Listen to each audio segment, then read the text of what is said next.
Aujourd'hui, ce sont les séronégatifs qui transmettent le virus. C'est dingue à dire, mais ce sont les personnes séronégatives. Pas toutes, mais en fait ceux qui ont le VIH et qui savent pas qu'ils l'ont. Je m'appelle Nico, j'ai 34 ans, je crois. Je suis PV-VIH, je suis une personne vivant avec le VIH depuis plus de 12 ans, 13 ans cet été. Et j'ai fondé une association qui s'appelle Super Séro, qui lutte pour les droits et la visibilisation des personnes séropositives. Comment je l'ai appris, c'est très long. C'est une histoire qui est très longue. Je pense qu'on pourrait faire 20 minutes d'émission là-dessus. J'étais au Canada, je me suis réveillé un beau matin et j'arrivais plus à marcher. En fait, je me suis effondré. Je suis rentré en France en urgence. Je vais voir mon médecin qui me demande de faire des analyses. Le laboratoire me rappelle en me disant va voir ton médecin, c'est hyper grave, il faut un traitement d'urgence. Moi, je pensais que j'allais crever. Je pouvais même plus marcher, quoi. Au niveau du diagnostic, moi j'étais rassuré déjà parce qu'il s'est passé deux choses étonnantes. Premièrement, moi je pensais que j'avais quelque chose de très rare et qui faisait qu'on allait me dire il vous reste 2 semaines, dans 2 semaines vous êtes mort. Donc finalement le VIH dans ma tête, j'étais très peu informé à l'époque, mais je me suis dit bon, il doit même rester 10 ans à vivre. C'est comme un surclassement, tu vois. Je passais de quelques semaines de vie à 10 ans, tu dis bon, 12 ans plus tard je suis toujours vivant donc ça va. Par la suite, c'est une pathologie qui est tellement invisibilisé et qui est tellement récupéré par les autres que finalement, je pense qu'on peut très difficilement répondre à la question de comment on le vit. Ça dépend tellement de comment les gens autour de nous le vivent. Ça s'est bien passé avec mes proches, mais moi j'ai eu la chance, dans ma malchance dans la malchance de mon père, et ma malchance à moi aussi, d'avoir un père qui a eu l'hépatite C pendant l'affaire du sang contaminé. Donc on a vécu autour de la question et des infections. J'avais déjà répondu à la question que mon père était pas dangereux, que j'avais pas à avoir peur de l'hépatite avec mon père, tu vois, et que c'était la vie et qu'il n'y avait pas de morale à avoir sur le VIH, qu'il fallait en fait avancer, quoi. Donc j'avais pas de problématique d'angoisse ou de culpabilité ou de peur là-dessus. Ça a vraiment été la réaction des autres, quoi, qui a été lourde. J'ai eu plein d'amis qui ont disparu, j'ai reçu des lettres de menaces de mort, j'allais en boîte de nuit, on me crachait à la gueule en me traitant de sidaïque. Ça a été extrêmement violent parce que j'en ai toujours parlé ouvertement. La première chose que m'ont dit les médecins, et c'est ce que continuent à dire les médecins aujourd'hui, c'est surtout n'en parler à personne. Moi, ça m'a vraiment renvoyé à l'homosexualité, le fait de dire vivons heureux, vivons cachés, et ça, je l'ai refusé de suite. Donc j'en ai très vite parlé ouvertement. Vraiment, je me souviens que j'avais 20 ans, 21 ans, je savais peu de choses, un peu, mais pas trop. Et je me suis vraiment dit, fais un rase. C'est-à-dire que quand j'ai appris ça, je me dis, fais une remise à zéro, pars du principe que tu sais rien et pars du principe que tu vas tout apprendre. Et j'ai mis 10 ans. Vraiment, ça a été hyper galère. Parce que c'est seulement quand je me suis émancipé de mon médecin que je me suis dit, mais en fait, t'as le droit d'aller chercher les infos. Et sur Internet, c'était très compliqué parce que tu trouves de tout et n'importe quoi et tu trouves des sites aussi qui datent d'il y a 20 ans sur lesquels t'as encore des fausses informations dessus. Et c'est quand je me suis dit, mais fais un vrai travail, va contacter les associations, va chercher les articles scientifiques, va confronter. Et ce travail, je l'ai commencé vraiment il y a 3 ans en fait. Et depuis que je le fais, je me suis vraiment émancipé. Je me dis aujourd'hui, c'est ma pathologie et aujourd'hui, ce sont mes ressentiments, c'est mon VIH, quoi. C'est simple, hein, le sida, c'est la maladie qui est provoquée par le virus du VIH quand c'est pas traité. Quelqu'un qui a le VIH et qui est sous traitement, le traitement ne soigne pas mais empêche la maladie d'apparaître, qui est le sida. Pour faire court, après, on peut je peux t'expliquer le cycle de vie du VIH, les inhibiteurs d'enzymes. Moi, je suis une personne séropositive. Bien sûr que je suis fier de m'être fait dépister quand j'avais 20 ans. Bien sûr que je suis fier d'arrêter l'épidémie depuis que j'ai 20 ans parce que je prends un traitement. Bien sûr que je suis fier de pouvoir avoir des rapports et de pas transmettre le virus. Je peux avoir des enfants. Moi, je suis pas un danger. Moi, j'arrête l'épidémie. Et ça fait 12 ans que je suis une personne qui, parce qu'il a eu ce courage-là, a brisé une chaîne de transmission. Et qu'aujourd'hui, c'est plus une problématique de santé, c'est vraiment une problématique de discrimination. Puisque même si tu as encore des gens qui, dans certains pays, meurent du sida, c'est soit parce que par le poids du jugement ou des a priori qui amènent à ce qu'on appelle des suicides longs, c'est-à-dire des personnes qui arrêtent les traitements, soit c'est à cause des croyances qu'il y a autour entre les platistes qui vont te dire que le VIH n'existe pas, ceux qui vont te dire que non, mais en fait, c'est Big Pharma qui fait des sous, il faut que tu suces de l'écorce de limone et ça va aller, tu vois. Parce que ce qui est très compliqué aujourd'hui, c'est que plein de gens considèrent qu'une personne séropositive doit prévenir. Moi, je devrais prévenir mon partenaire que j'ai le VIH. Alors tu te dis, alors, je me fais un plan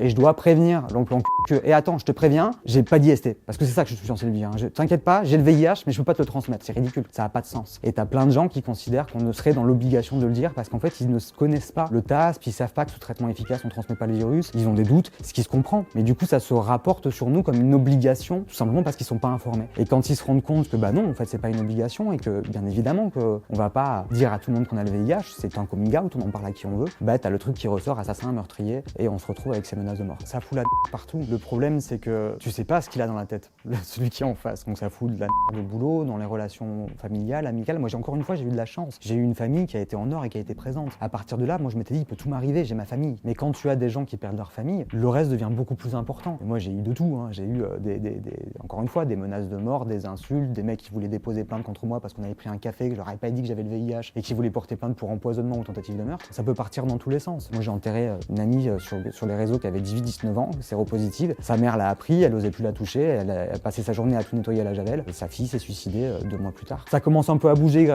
notamment avec la PrEP. La PrEP, qui est la prophylaxie pré-exposition, c'est un peu comme la pilule contraceptive mais pour le VIH. Ça protège que du VIH, pas les autres IST. On conseille de faire un dépistage une fois par an, qu'importe la situation. Un dépistage complet une fois par an. Et quand on a une sexualité à risque, on conseille un dépistage tous les 3 3 mois. Après, quand on a vraiment une sexualité à risque, prendre la PrEP, c'est pas une mauvaise idée. Ça protège pas des autres IST, mais au moins du VIH. Aujourd'hui, ce sont les séronégatifs qui transmettent le virus. C'est dingue à dire, mais ce sont les personnes séronégatives. Pas toutes, mais en fait ceux qui ont le VIH et qui savent pas qu'ils l'ont. Mais vu qu'ils savent pas qu'ils l'ont, ils sont pas séropositifs puisqu'ils sont pas diagnostiqués. En fait, ils sont ce qu'on appelle séro-incertains ou séro-ignorants. Pour un dépistage, analyse de sang, c'est 6 semaines après le rapport à risque pour que ça soit fiable. Si c'est un autotest autopiqueur, c'est 12 semaines après le rapport à risque. Maintenant, où se faire dépister? Première possibilité, labo, sans rendez-vous, sans ordonnance, c'est gratuit. Deuxième possibilité, les associations, LGBT, planning familial, aide. Autre possibilité, aller en pharmacie, payer un autotest. Mais c'est payant et c'est assez cher, ça coûte entre 20 et 35 balles, mais on le fait seul à la maison. Autre possibilité, acheter un autotest sur internet, les OraQuick, ORAQUICK, qui sont des autotests gingivales. C'est-à-dire que c'est un truc qu'on frotte sur la gencive, il n'y a même pas d'autopiqûre, il n'y a pas de sang, ça c'est cool. Mais on le fait tout seul à la maison. Et il y a une autre possibilité, les CEGID. Les CEGID, CEGIDD, ce sont des centres spécialisés en santé sexuelle qui dépendent des CHU, où il y a des IDE spécialisés en santé sexuelle. Et là, c'est bien parce que vous pouvez faire toutes les IST. Et souvent, il y a aussi la possibilité de faire une prise en charge gynécologique, il y a des proctologues, il y a tout ça. Le traitement, t'en as plein. Et ça aussi, je vais te dire, la plupart des séropos, ils le savent même pas. Moi, j'ai galéré à avoir ces infos. Ça peut être un cachet par jour en trithérapie. Donc, trithérapie, c'est-à-dire que tu as 3 molécules actives, tu prends un comprimé tous les jours. Si tu restes en trithérapie, tu peux passer dans ce qu'on appelle un allègement séquentiel, c'est-à-dire de baisser la posologie en baissant les jours de prise sur la semaine. Donc, tu vas passer de 7 jours de prise à 4 jours sur 7. Du lundi au jeudi, tu le prends. De vendredi, samedi, dimanche, tu le prends pas. Ça, c'est ce qu'on appelle un allègement séquentiel. Attention, ça se fait avec l'accord de l'infectiologue. Et après, il y a des allègements moléculaires, où là, je vais passer d'une trithérapie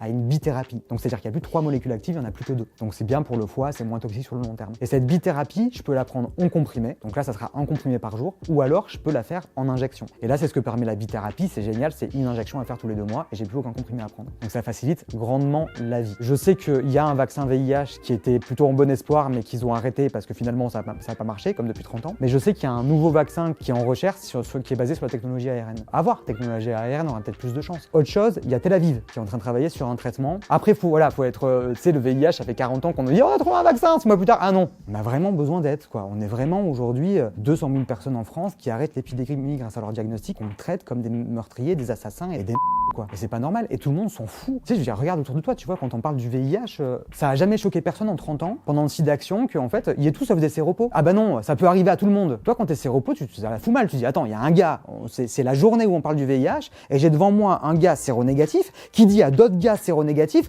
tout le monde pourrait l'avoir. Mais pas tout le monde pourrait l'avoir, il y a des gens qui l'ont. Pourquoi parler de je pourrais l'avoir? Le sujet, c'est pas que quelqu'un pourrait l'avoir, le sujet, c'est qu'il y a des gens qui l'ont. Tu vas pas faire du sujet du cancer, le sujet de ceux qui pourraient avoir un cancer un jour. On a eu un discours qui s'est restreint à la prévention, c'est-à-dire qui n'a été orienté que par des personnes qui n'avaient pas le VIH, qui devaient pas l'avoir parce qu'elles avaient peur de l'avoir. Donc finalement, la lutte du VIH, le discours du VIH, ça appartient à ceux qui ne l'ont pas. On se préoccupe uniquement que des personnes qui n'ont pas le VIH et qui veulent pas l'avoir. Et finalement, quand tu l'as, il se passe plus grand chose. Le plus difficile, c'est le poids social. En fait, d'avoir des associations qui nous ont abandonnés, alors qu'elles viennent d'associations qui ont lutté pendant des années en criant silence égale mort, et qu'en fait aujourd'hui, c'est ces mêmes associations qui nous mettent sous silence. Et on se retrouve en fait seuls. Et beaucoup d'assos sont orientés uniquement sur la prévention, ou alors vont travailler uniquement à travers la prévalence. Ils vont travailler avec un public issu de l'immigration, ou des travailleurs du sexe, ou des trans, mais qui sont pas les mêmes problématiques. Il faut arriver à avoir un discours plus général sur le VIH. Et il faut arriver à réaliser que c'est pas normal que les associations de lutte sur le VIH, j'ai l'impression qu'elles nous appartiennent plus aujourd'hui. Je dirais, si tu veux, c'est un peu comme le Téléthon. On se retrouve avec finalement quelque chose qui est parfois contre-productif et qui se retrouve validiste. Il y a des choses qui sont très bien, font les associations. C'est le même lien. Il faut arrêter de penser en termes de couleur de peau, de genre, de sexe. Il faut parler en termes de pratique. Les personnes qui sont le plus concernées par le VIH, ce sont les personnes qui sont pénétrées, point. Qu'importe le genre, la sexualité, ce sont des pratiques qu'il faut voir. Il faut arrêter de stigmatiser les gens. Il faut parler des pratiques. Il faut qu'on arrête d'instrumentaliser les personnes séropositives comme des personnes qu'il faut accompagner, comme des pauvres personnes qui sont